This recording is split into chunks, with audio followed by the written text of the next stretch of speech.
Les micro-entreprises en Afrique de l'Ouest ou le développement par la petite porte, c'est le titre de ce livre qui vient de paraître.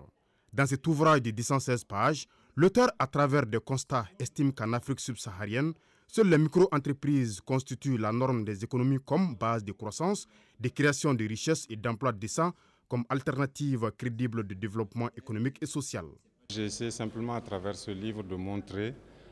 que la réalité de nos économies en Afrique de l'Ouest est pour l'essentiel formée des micro et des petites entreprises que nous croisons dans chacun des actes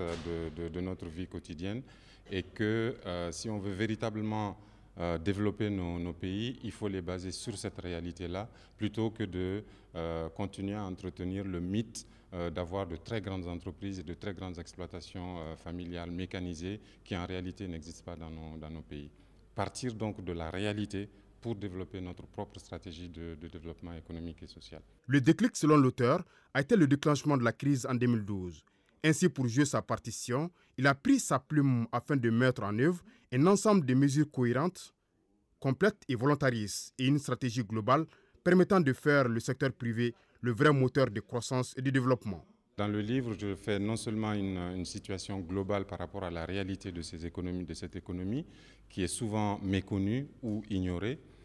Ensuite, faire un diagnostic par rapport à tout ce que nous avons eu comme retard de développement, par quoi ça s'explique, en partant de l'histoire des révolutions industrielles, en partant sur les questions en lien avec les compétences des ressources humaines, etc.